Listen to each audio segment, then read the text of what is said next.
Hello, my name is Sydney Montgomery, and I chose to do a video for my final leadership project. I wanted to choose a video because I wanted it to be more personalized, so you could really see exactly how I was feeling, and the emotions that are going on, and the things that I experienced this past semester with my leadership project. So just to recap, my leadership project was through the Bronco Ambassador Volunteer Program that was developed through my office. So I am a current employee at Boise State undergraduate admissions office, and I am the campus visit intern as well as the campus visit coordinator. So essentially my role has been to help develop, cultivate, recruit, and retain the volunteers that are going on in the Bronco Ambassador program. So what the Bronco Ambassador program is it's an ambassador program for about 30 students where they are an ambassador for the university. So they're used in a variety of different facets. So the first one being giving campus tours to group visitors or prospective students. So prospective students that are coming to visit Boise State. As well as group visits with elementary schools, high schools, middle schools, etc. So giving campus tours has been something that when I came in and gave campus tours as an employee has just been kind of a trick of a trade of passing down knowledge, but there was never any formatted document to hold that information. So I took it upon myself to create a tour manual, which I have included in my project.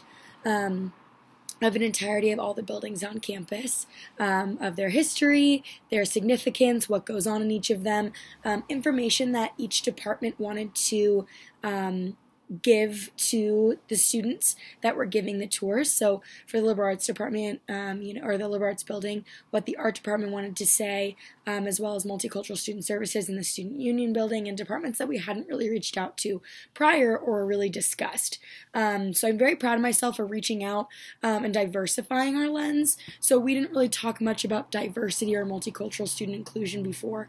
And I worked with the Gender Equity Center on campus as well as the Multicultural Student Services office to display more of the information that's going on in those offices that I found to be very important that we didn't display. So that's just a note about the tours. So I've developed an entire manual. I also developed a quiz portion. So after they're doing their tour trainings with the already existing tour guides, they take quizzes on their knowledge of what they've learned as far as being tour guides in the experience to hopefully help them retain the information a little bit better, and have the information that I find and my supervisor find to be crucial for them to be giving campus tours. These students also are used in a variety of large-scale visit events. So Discover Boise State and Bronco Day are two large-scale visit events that go on each year for prospective students to come check out the university. So they serve on student panels, they serve on faculty and Boise State staff focus groups to try to improve the university in a variety of places. So whether that be academically, with student involvement, diversifying the students that we're recruiting to Boise State. So I've really taken a grip on not only the campus visit side of it, but really helping these students become the best ambassadors and well used within the university, because the only way you can get better is through feedback. And I've learned that continually throughout my time in the leadership program in getting my minor through Boise State, is the value of feedback and the value of receiving information back from students and staff, just to constantly be improving and constantly being better. But I'll get to that in a little bit. So the things that I also wanted to talk about were the variety of lead outcomes, the 5 of 7 that I felt were identified the most within the Bronco Ambassador program.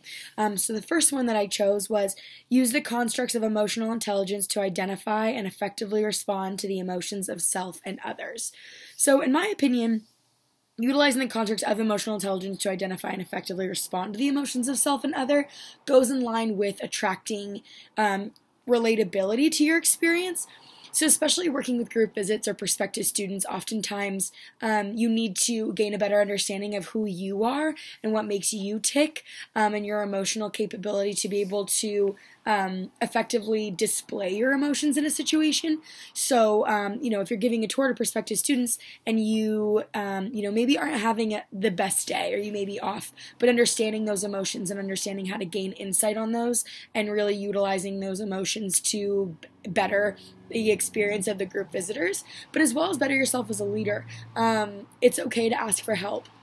It's okay to be vulnerable, and I've learned that time and time again throughout Leadership 101, 201, my capstone now in 497, is the power of vulnerability, and the power of being able to display those emotions, and that just brings a group closer to. I feel like emotional intelligence has been something that's been really important with the quizzes that we've done and the bonding activities I've done with the Bronco Ambassadors to create almost a camaraderie within the students, and the younger students especially, so the freshmen and sophomore that we've recruited into the program have really gained a better connection to their university because of that camaraderie that exists, because of the vulnerability that exists in relation to understanding their EIs. And I actually had them take an emotional intelligence quiz where they got kind of a score that was utilized essentially to see where they were at and how they can improve. So I feel like that just comes with being an authentic, relatable student, is being able to gain that understanding of emotional intelligence, and not just as a leader in my role as their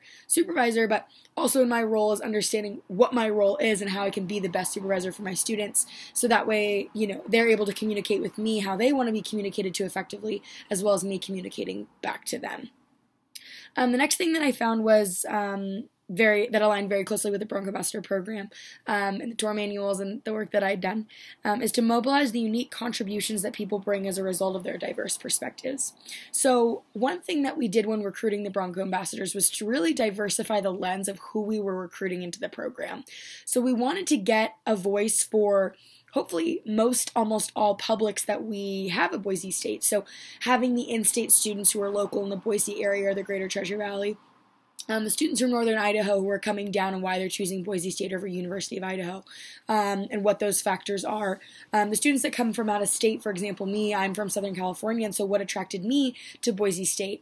The students from the West Coast was the scholarship that they received with the Western Undergraduate Exchange or the GEM Scholarship, the singular reason that they're choosing Boise State, or is it outside of that as well? As well as, I think, diversifying perspectives of just why we chose our university. Like I said, with the scholarships, was it, the tour guide's impression that you had? How did you hear about us? What was that click? What was that thing that brought you to Boise State? Who was it? What was it? When was it? Is a huge indicator for me in admissions to how can we be better in our jobs every day, as well as how can our supervisors and leaders be more effective. And so bringing unique contributions of the people that are serving as our tour guides from all different age, non-traditional, traditional students, younger, from in-state or out-of-state, different experiences, cultural differences, intercultural similarities. It could really be anything, but really putting together a group of 30 students who may not have the same experience, and really we don't want the same experience because, a student coming from Burley, Idaho is going to have a much deeper connection with the high school coming from Burley, being that student who came from that understanding, than a student who's coming from Bend, Oregon, who may not understand what the Burley, Idaho students face economically, culturally, geographically, etc. So that's been really important in their leadership styles as well as my leadership styles to make sure that the program is the best that it can be, as well as the students. Next would be to communicate clearly, purposefully, and mindfully. So like I said, I think the biggest thing that I learned with my leadership style within these past couple of years has been how to communicate effectively. And that doesn't mean just me communicating effectively, but that means me being able to understand what my students need and what my peers, my constituents, my supervisor, how they want to be communicated to. Because I know that I'm most receptive with people who, or constituents who are giving me feedback constantly, or reassurance. I value validation, and I need that from my people that I surround myself with. And so understanding what other people need and what their love languages are and what their leadership styles are and what they've been exposed to before. Sometimes when people receive feedback, when I'd give feedback to my Bronco Ambassadors, they would see it as critical because to them, it seems like they're doing something wrong. But it's not a matter of doing something wrong. It's just a matter of how to get across the point that I'm trying to get at is going to be different for the students that I'm talking to. It's going to be different from the freshman who just came on campus compared to the 28-year-old non-traditional coming back from the Marines. It's going to be a very, very, very very different conversation of the similar information that I'm trying to display. And so understanding as a leader how to be able to be a more an effective communicator, as well as having a purpose to my communication, as well as the reassurance that I want to give my students all the time to let them know that, this ambassador program is a volunteer position. And so with that comes volunteer management and, the intrinsic rewards that you get from representing your university, and how to gear my students to feel like they're valued and they're needed, even with no financial supplement or any monetary, benefits in the situation. My next point of the leadership outcomes is to articulate and act on one's core values, ethics, and a sense of purpose in the world. So the way that I really identified this topic was through Boise State's values. So, for example, utilizing the shared values that Boise State holds. So that being academic excellence, to engage our own learning and participate fully in our academic community. Caring, so showing concern for the welfare of others. Citizenship, to uphold civic virtues and duties that prescribe how we ought to behave in self-governing community. So obeying laws, policies, volunteering, and staying informed on the issues that are going on our campus. Fairness, so expecting equality, openness, and due process by demonstrating a balance of justice, but also individual bias. Respect, so treating people with dignity regardless of who they are and what they believe in. Responsibility, taking charge of our own choices and actions by showing accountability and not shifting blame or taking improper credit. And then trustworthiness, so being able to demonstrate honesty in our communication and conduct while managing ourselves with integrity inside and outside of the classroom. So I found this one to be something that I wanted to be able to articulate these goals as a leader to my students, so they can get a better sense of what it is to represent Boise State. What values do you have to believe in or have a shared value, shared vision, shared purpose with? Is these Boise State values? Because if you're wanting to represent your university, you're saying, I believe in what this university stands for, I believe in the people that believe in it, and I believe that I'm here for a greater purpose, and this is my why. And their why being the shared values that are envisioned for the university, I feel like is a huge part of it. And then fifth would be to adapt leadership behavior for different organizational, cultural, personal, and political landscapes or contexts. So the biggest thing that I've learned in this role in relation to this leadership outcome is the outcome and importance of being able to change my behavior based on my surroundings. So my setting being a huge part of it. So if I'm attending, a meeting with Dr. Leslie Webb, who's the Vice President of Student Affairs, representing my department in admissions and what's going on there and how can we be better, my tone and my setting and everything that I'm going to be portraying as a leader is going to be more of an informative display rather than a motivational display. Whereas when I'm in my meetings at 7:30 in the morning with my volunteers explaining what should be, on their radar for the next month or what's going to be going on, it's going to be more of a motivational tone, something that's going to be more of an intrinsic and inspiring thing, and explaining our why and what our purpose is that month and what we're trying to accomplish and how we're going to accomplish it together as a team. So being able to adapt to the leadership behaviors that are going on in different settings, as well as who is represented in those meetings or settings, being a huge aspect of it. And I've learned very quickly that, especially about to graduate, going into the professional world, that my leadership styles are going to have to adapt based on what I'm doing. So whether that's a staff meeting with, my supervisor, or whether I'm with my peers and like I said, my constituents, having that camaraderie within each other and inspiring each other to constantly be better and pushing each other to pay it forward, I think has been a huge outcome for me. So to go along with that, I have 5 cited sources of authors that I've really identified with over these past couple of years, being a student in the program. So I just kind of want to go over those. So my first one, and the one that truly has been an inspiration for me and pushed me through times outside of just me being a leader, but those personal times too, when I really feel like I'm struggling, whether it's with my coursework or it's my friendships or my relationships, it all kind of comes together as being a leader in my life, being a leader of understanding my needs and my wants, as well as how I can be a better employee, a better supervisor, a better boss, a better person. So Brené Brown says in her book, The Gifts of Imperfection, let go of who you think you're supposed to be and embrace who you are. She says, perfectionism is a self-destructive and addictive belief system that fuels the primary thought. If I look perfect and do everything perfectly, I can avoid or minimize the painful feelings of shame, judgment, and blame. So something that I felt in this position, especially in my role in this position, is the need to impress. I was the first one to take on this role to develop this program and really went on a whim with my supervisor in hopes that it was going to be successful, and I couldn't imagine myself failing. I had a tough time understanding in Leadership 101 that, I thought failure wasn't an option.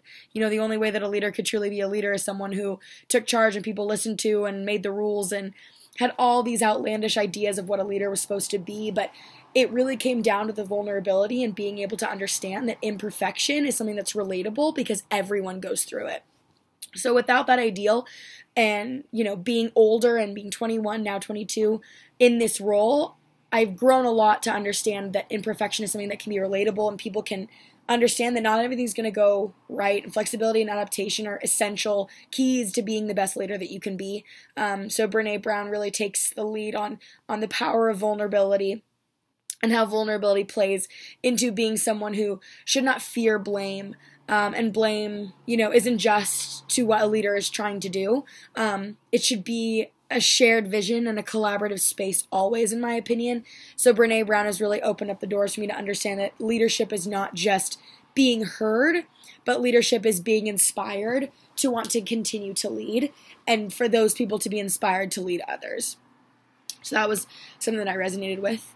And then Simon Sinek, I actually, this semester, because this class, I read his book, Start With Why, which has been a huge,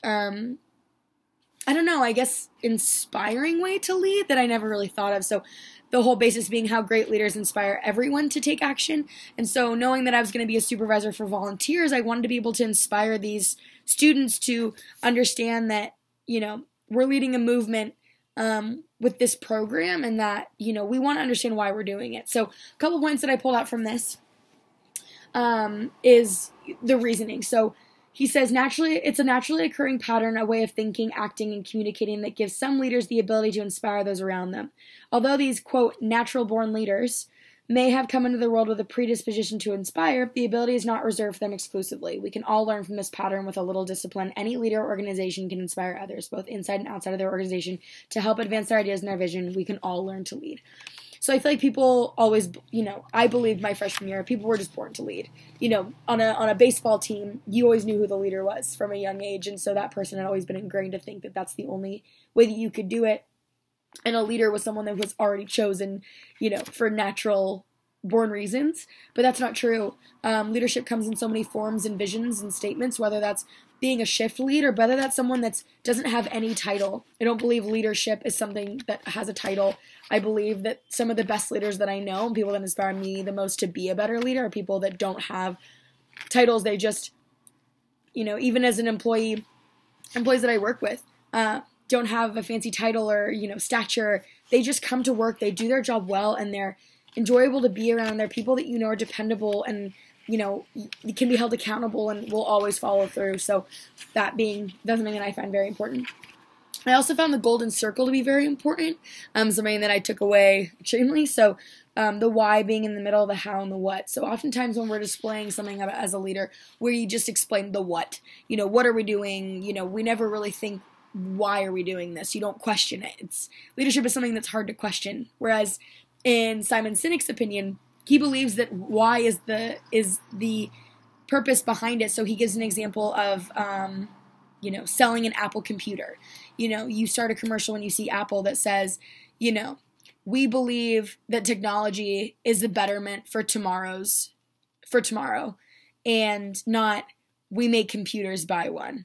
But it's, we believe that technology is the better for tomorrow. We are going to do this by creating the best computer on the market. Do you want to buy one?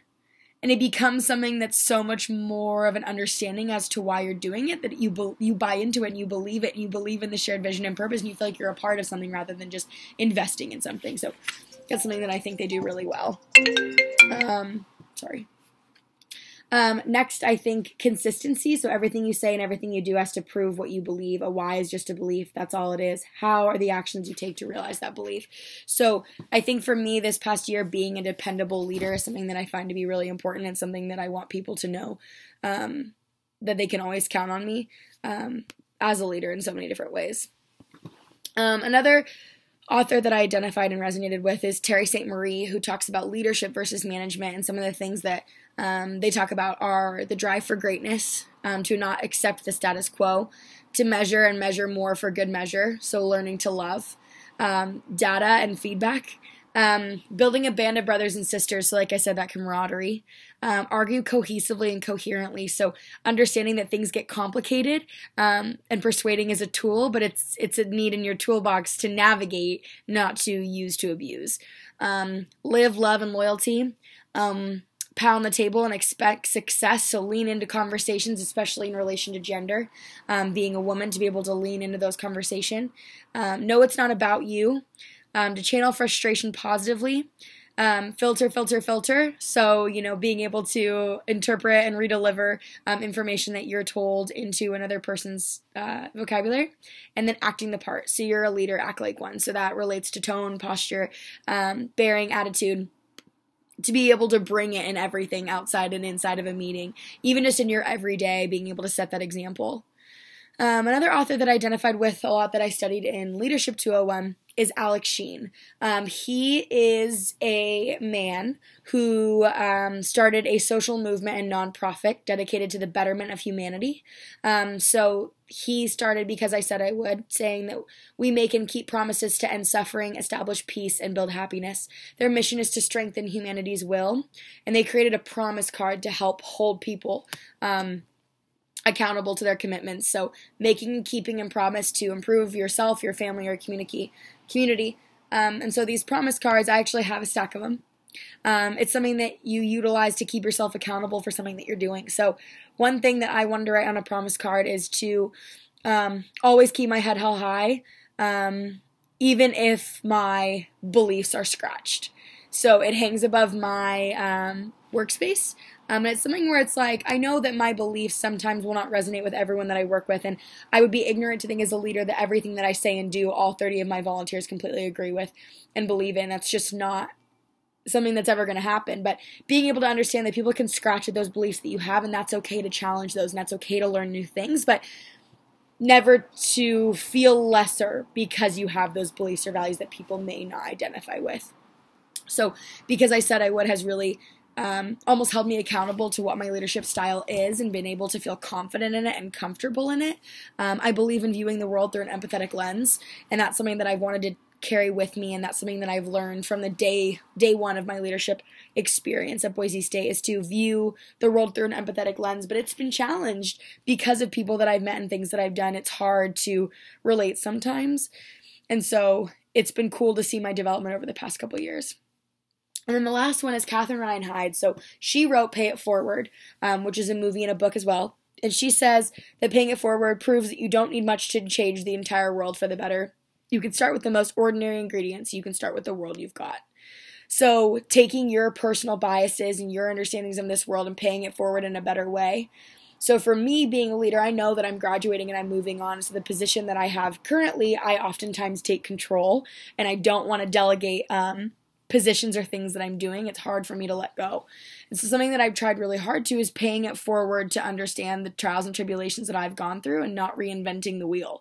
So I've invested in the student who's going to be taking over my job, who is a volunteer now this next year, in helping them understand and paying it forward in a way that helping them understand of what we have accomplished, what we can do better, receiving feedback, paying it forward in the littlest things like opening a door, understanding that everyone's fighting their own battles, and that we have to be the utmost, in my opinion, as Bronco ambassadors and representatives of the university, the best citizens on our campus, to be able to rep these letters and say, I'm a Boise State Bronco and I'm proud of it, and you're going to know when you meet a Boise State Bronco, this is what you should expect. Someone of integrity, someone who can communicate clearly, someone who believes in an academic journey that may be challenging but not willing to give up, as well as a community of students who believes in one another and what we're doing.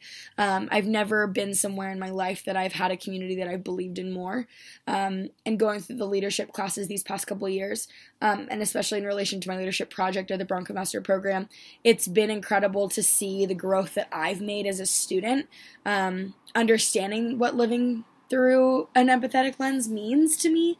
And what it means to me now is just understanding that there's various perspectives in this world, and being able to put on those glasses and see those perspectives, even if you don't believe them, and even if after you may never feel the need to act on them again, it's more of the understanding that we all have the ability to lead, and that we all can be leaders in our own way, whether it's leading your own life to be, substance free, or whether it's leading yourself in a manner that's more respectful, or, someone that, leads through loyalty, or someone that leads, an organization. It could be 10 people. It could be 100,000 people. A CEO is not a leader.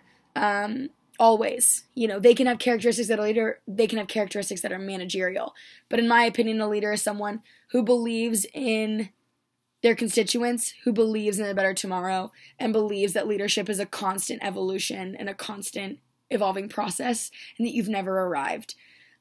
So with that, I am so happy that I've been able to take this course and gain understanding from my classmates as well as you, to understanding of what kind of leader I'm looking to be, in my job, in my personal life, and, in a variety of facets. But I've been very lucky to be a part of this program, and I can't wait to graduate with that minor, and feel confident that I know how to start with my why, and, keeping these with me as I continue on my journey, and understanding that I've never arrived, and I can constantly better, and I can't wait to continue improving in my leadership journey. So thank you so much. I wish you the best. Thanks.